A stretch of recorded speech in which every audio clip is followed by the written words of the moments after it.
I'm Chuzzle Films, and recently I've been seeing a bunch of these videos online of the Titan 13, the Nova 13, the T13, and a bunch of these action figures, and they all look identical to each other.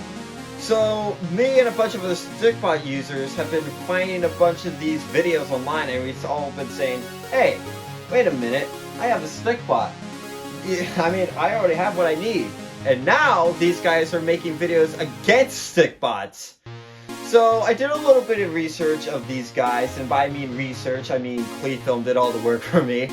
And basically what I concluded is that all these came from the Dummy 13 model. And so he found a download link from the original creator of the Dummy 13. And I thought, huh, a 3D printable action figure. And I think, that seems like a really cool idea. And because I'm one of the few Stikbot creators who have a 3D printer, I thought I could make one of my own and see if it's better than a Stikbot. After a really lengthy process, I can finally make the Dummy 13 without arms. Okay, so I didn't really finish the model, and I'm going to show you why that is. May I explain more? The first problem is a printing problem. Now, if you have a resin printer like mine, and you have them to be printed facing flat, you would often get these kind of pieces where the ball joints are not fully completed, making it almost impossible to keep the pieces together. In order to fix this issue, is that you make them stand upright in order to not have this problem anymore. The next issue are these pieces. Now, they belong on both the arms and the legs. Now, what usually happens is that this round piece at the very top is just too big to where if you try to connect them together, you'd often have them crack right on the side, or worse, completely explode. Now, if this circular part on the very bottom of this thing is a little bit smaller, then it wouldn't be a problem. And it's not like it's gonna fall out anyways, because once you put the armor pieces on, it doesn't look like it's gonna fall out at any point. Speaking of armor pieces, that's the next problem. Now, in some pieces like this one, it's actually really easy to put on. Just slide it right in. Clicks pretty good, actually. But sometimes it can be a little confusing, like the chest parts. Like on this part here, you have to put the entire piece all over the entire body. So you have to get rid of the head and the neck in order to put it on, along with all the other limbs and stuff. So you can't just put on the armor at the very end. I learned that the hard way. And, well, sometimes it cracks, like right here. This part, there shouldn't be like a gap right here, but there is. Even this knee has a crack going through it. Now, I think an easier way to put on the armor pieces, or at least a few, some of them are actually pretty good. And another one, before I go on any longer, I think the worst part is this one. Now, you actually have to slide it all the way through all the entire piece. But sometimes you can mess up, and there could be not just one crack, but two. That means this is a really terrible way of doing it. I think the best way to solving this issue is by having a few pieces like armor to have like this plus peg, and then you fit it right in between the skeleton, like so that it would be way more secure, and I don't think it would crack as easily. But that is my opinion. Maybe this might be the best way of doing it, but I feel like if we did it like this kind of way, it would be a little bit better. But finally, we get to the worst part about the model, and it's this one kind of piece. This piece. Now you might be wondering, what is this piece? Well, it's the hinge pieces to all the limbs. Basically what happens is that you have to connect them through one ring into the other.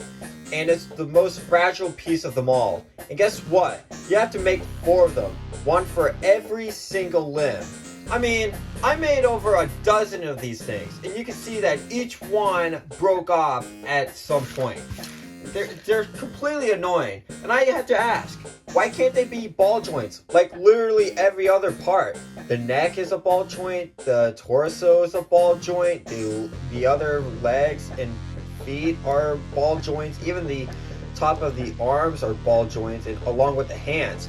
So I gotta ask, why are these hinge parts? They're like the most important part, and they're just the most brittle thing alive. Even if you do put them on, it would be really hard to just pose them, because I fear that if I move them one bit wrong, then they would just snap off. You know, I feel kind of bad talking negatively about the Dummy 13. I mean, there are some really good parts about it too. I mean, first of all, look at it. It looks cool. Sure, I didn't complete the entire model, and I'm using the blandest color known to man, but in the end, it's actually one of the coolest things I have ever made with the 3D printer. And I feel like, sure, it's really fragile, and I feel like there's a few parts that needs to be fixed about it, but in the end of the day, this guy looks really, really cool. But the better question here that everybody's asking is it better than a Stikbot? Well, you know, posing this thing is actually pretty good, considering that most of the limbs are ball joints, so most of it really goes out really well, as long as you're disregarding the legs.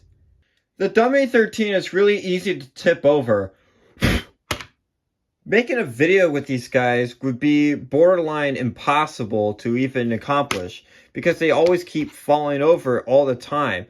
I'm doing the littlest amount of adjustments, and just doing that would almost guarantee him to make him fall over. Well, Stikbots, on the other hand, can actually stick onto surfaces. As long as they're clean and the suction cups are clean, you can basically have them on the surface.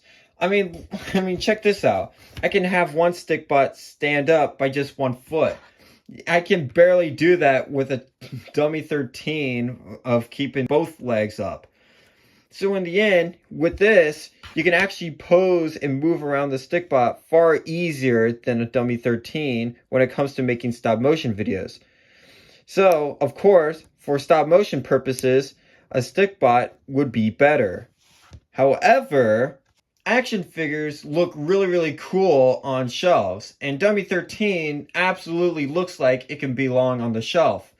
I don't know about you guys, but all my Stikbots have been staying in a drawer all this time. So if you're looking for something for poses and for something to look cool on the shelves, then Dummy 13s would obviously be the answer for that. At the end of the day, which one is better? Stikbot or the Dummy 13? And honestly, in my opinion, it basically depends. If you want something to show on like a shelf or to make something cool, then I would say the Dummy 13. But if you want something for stop motion or animation, then I would suggest the Stikbot.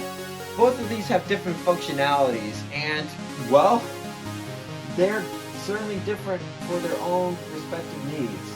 So, you can get a Dummy 13, you can get a Stikbot.